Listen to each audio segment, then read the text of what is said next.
Afro-Latin Jazz Orchestra, Arturo O'Farrill, here on Democracy Now!, democracynow.org, the War and Peace Report. I'm Amy Goodman with Juan Gonzalez. Juan? Well, on Capitol Hill, New Jersey Democratic Senator Robert Menendez is holding up the nomination of two of President Obama's key science nominees in an attempt to pressure his fellow senators to oppose legislation that would loosen restrictions on travel to Cuba. Last week, the House approved a $410 billion spending bill that included language to ease some restrictions on trade with Cuba and to allow Cuban Americans to visit relatives on the island more frequently. The Senate is expected to vote on the spending bill this week. But in an attempt to remove the provisions, Menendez is blocking the confirmation of physicist John Holdren and marine biologist Jane Lubchenco from top science posts. The move has infuriated environmentalists because they say both nominees are needed to help shape President Obama's plan to tackle global warming. The controversy comes as many in Washington reconsider U.S. policy toward Cuba. Last month, Republican Senator Richard Lugar said the existing U.S. policy has failed. Earlier this week, over 1,000 artists, educators, cultural scholars sent President Obama a letter calling for Cuban artists to be permitted entry into the United States and for the elimination of restrictions that prevent Americans from traveling to Cuba. The letter was sent by the U.S.-Cuba Cultural Exchange. One of the co-signees of the letter was the Grammy Award-winning musician Arturo O'Farrill, the leader of the Afro-Latin Jazz Orchestra. He joins us here in our Firehouse studio. We're also joined by Ambassador Vicki Huddleston in Washington. She served as head of the U.S. Interest Section in Havana from 1999 to 2002. She's now a visiting fellow at the Brookings Institution. She's in Washington, D.C. And Michael Renner stayed with us, president of the Center for Constitutional Rights, all here in the Firehouse studio. Arturo O'Farrill, first of all, congratulations on your Grammy. Thank you very much. That's very kind of you. I'm very happy about that. With a name like O'Farrill, people might be surprised to know you're Cuban-American. Well, it's an amazing coincidence. There's lots of Cubans and I mean lots of Irish people in Cuba. In fact, there's an O'Reilly Street and a hotel named the Palacio O'Farrill. So I think we have a history with Cuba. Tell us about this letter that you have signed. Well, the letter is very important because it states that we need to have all cultural restrictions and hopefully economic restrictions lifted from our relationship with Cuba.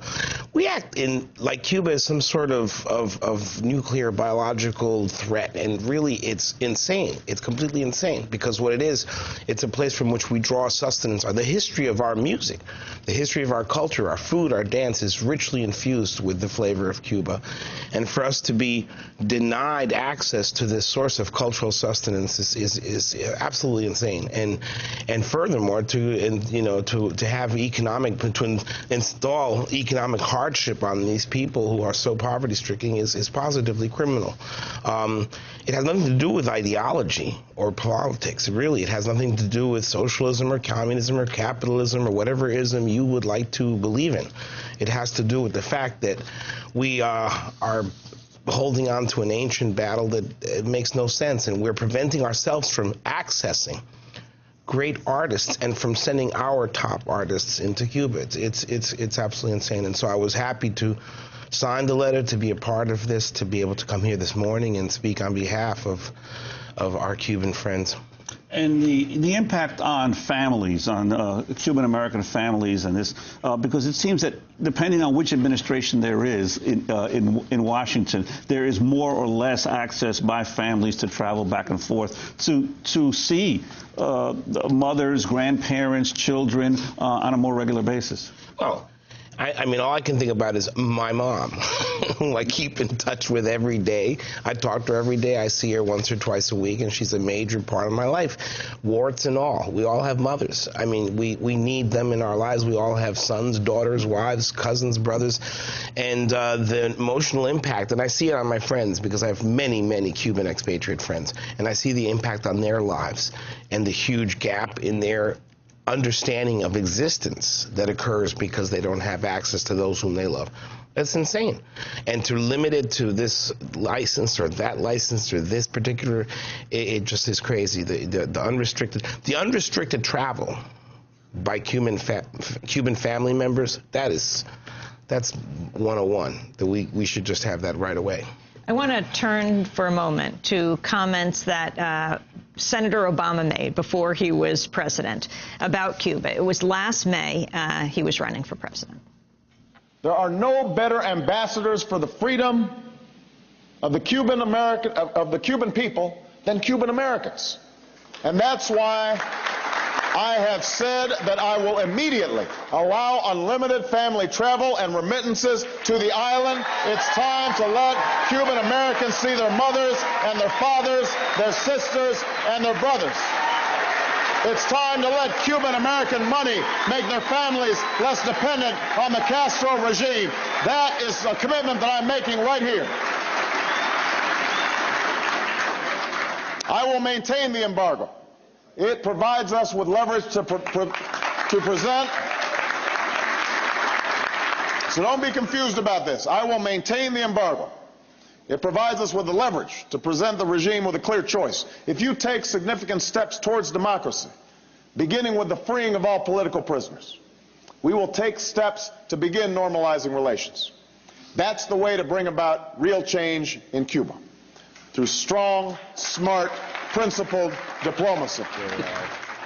That was Senator Barack Obama last May. He was speaking before the Cuban American National Foundation. Arturo Farrell, your response? It's interesting because I think the last comment I made had to do with political ideologies and how we're fighting a battle that is seemingly lost on every continent. We do business with North Vietnam. We do business with China. I mean, it's insane to hold on to an economic embargo that has absolutely nothing to do with anything substantial.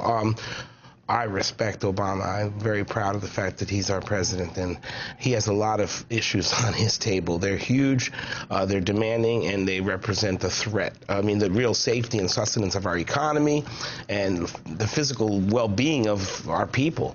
So, yeah, this may not be on the top of his agenda, but I think that the economic embargo is something that needs to eventually be really considered as something that is old, dusty, and needs to be put to pasture. We're also joined by Ambassador Vicki Huddleston, who served as head of the U.S. Interest Section in Havana from 1999 to 2002. Your perspective now, you've come out as well for a change in U.S. policy. Your perspective on how this battle has continued within the U.S. government and American society over our relationship with Cuba.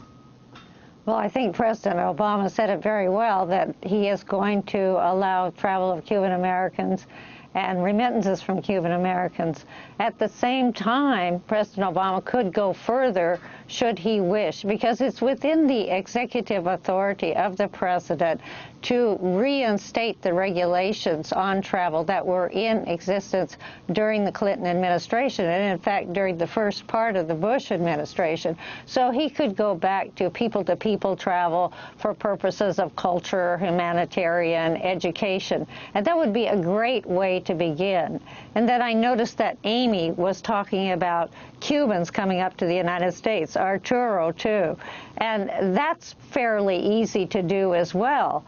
There's no reason really that Cubans can't, artists, authors, movie makers can't come to the United States, and there shouldn't also be any barrier to American artists working with Cuban artists, because the Berman Amendment allowed this to take place, but then it was interpreted very narrowly, saying that Americans couldn't create new works with Cubans in Cuba. So, as the Brookings report says, within the president's executive authority, there's a lot that can be done. Travel to Cuba can be freed up.